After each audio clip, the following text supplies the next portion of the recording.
Star Wars as we know it is over. And despite some of the pretty great times we've had, in some ways, I'm bloody pleased about it. Hear me out. Welcome to Walk and Talk Reviews, where I walk and talk whilst delivering a review, all while showing you around wherever I may be. Essentially demonstrating that human men can occasionally multitask, until I walk into a lamppost and break my camera.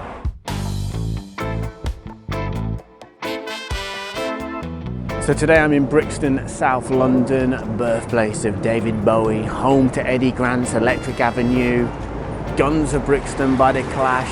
And what I like about here is that whilst London's getting gentrified to death, Brixton hasn't escaped it entirely, but it's managed to keep a lot of its edge, soul, quirkiness, at least for now. Right then, so let's get into my thoughts and feelings on the Rise of Skywalker and why I'm pleased that the saga is apparently over. First things first, I quite liked the sequel trilogy.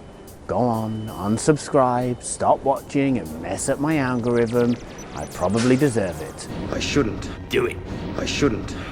But am I satisfied by the sequel trilogy? No. Could I have ever been? Probably not. And that's the problem. So am I therefore disappointed by it? Yeah, I guess I am. So really the problem is the fact that I could never be satisfied by it, which I guess makes me the problem. We all have our own ideas and expectations of these characters that we've grown up with, and not everybody's on the same page, and nor will they ever be, and really, they don't have to be. But Star Wars now has so many different generations of fans, and they all have different expectations, and you're never going to please them all with one single movie. No film will ever please everybody, but these films have divided an entire fan base. And since The Last Jedi, I see Star Wars fandom as being a bit like Brexit. In fact, a lot like Brexit, something that divided the nation into tribes, where really nobody's right or wrong, but the tolerance for other people's beliefs just isn't there anymore. I think at times Disney have tried to please everybody in one, which just doesn't work. Hello, Jeremy Corbyn, to keep that Brexit analogy going. But then look at The Mandalorian, which is more for an older audience, but people are more or less universally in positive agreement with its direction. And that for me seems to be the future of Star Wars. And that's why I'm glad it's over, because I think Star Wars needs to shake off the past and move on really, so we the fans can finally have peace. Okay, so don't shake the past completely off, but at least also don't be relying on everything we're already familiar with to drive the storytelling forward. It's a big galaxy out there, why make it feel smaller? Go solo, but not that Solo, which was a perfectly fine film, but you know what I mean. I go into every film wanting to like it, but with a Star Wars film, I go in probably wanting to like it a bit too much. However, going into The Rise of Skywalker, or TROS, I actually had probably the lowest expectations for a Star Wars film that I've ever had before. I saw it a few days after its release because I was traveling, and I read some spoiler-free reviews, and as we know, they weren't pretty. So I went in with low expectations, and I liked it. I had a lot of fun. It was an enjoyable ride. Yeah, with a few problems, but I've got bigger problems in my real life, so I'm going to tell you a few things I liked about it and a few things I didn't like about it as well. I liked the crawl. It was a bit of a cheese fest, but I was on board. Chewie. Now, some of you know he's my fave, so I'm a little bit biased here. He is who I model my appearance on, after all. But I thought Jonas did an amazing job of filling Peter Mayhew's very big Wookiee footprint. Oh yeah, and Luke's hair was luscious, by the way. I need some of that Force ghost conditioning.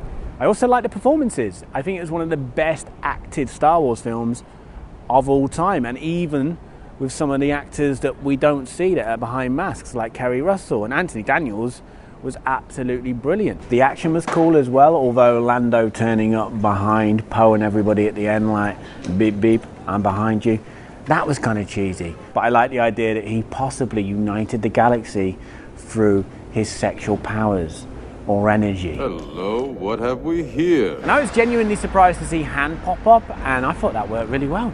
There wasn't enough quiet moments in this film, but when we did get them, they were done good. And I read this as Kylo interacting with a memory rather than Han coming back as some kind of not quite Force ghost. I didn't mind Rey taking the Skywalker surname, and give me that theme with the twin sunset on my deathbed and I will still get the feels. And let's be honest, you wouldn't take the Hitler surname, would you? I wouldn't, and I kind of see this as like the Star Wars equivalent. So some of the things I didn't like, it was too messy and too fast-paced at times. Actually, a lot of times. And plot holes, baby. It was a minefield of them, but I'm sure it will all come out in the books. I don't know what the editor was on, but it was almost like they made the perfect film for the internet generation with like 100 tabs on the go at the same time. Right, let's talk Palpatine. I was never sold on Palpatine returning to this film when it was first revealed in that trailer when we heard the laughter at the end. And to be honest, I wasn't sold on his return by the end of The Rise of Skywalker as well. But at the same time, I loved every moment he was on screen because Ian McDiarmid is just so good at being Palpatine, and Palpatine is so good at being Palpatine, just this bad character, and McDiarmid hammed it up, man, perfectly. So I enjoyed every moment he was on screen at the time, but at the same time, I don't buy his return. It just wasn't set up early enough in this trilogy. Obviously wasn't planned in this trilogy and wasn't explained enough. And sure, again, it will be explained in books, I'm sure, but that's no use for the more casual audience, the general audience. And did he do the sexy thing looking like this or this? So let's be honest and fair as well, JJ did have the impossible task of tying this up and satisfying everybody. And for me, it was an enjoyable, if not totally satisfying ride. But at the end of the day, if kids love this film, if kids love this trilogy, then that's all that really matters. The next generation of Star Wars fans, who will then hopefully pass it on to the next generation of Star Wars fans.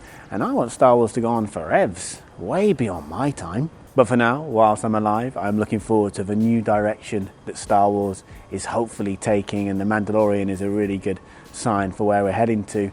And I guess I'm also looking forward to some good old Obi-Wan as well, which totally contradicts everything I've just said. Lol. I have spoken. I am cold. Make sure you subscribe to the channel. Jamie Stangram told me to do this because he's a ridiculous human being, which I've discovered in a matter of a few minutes.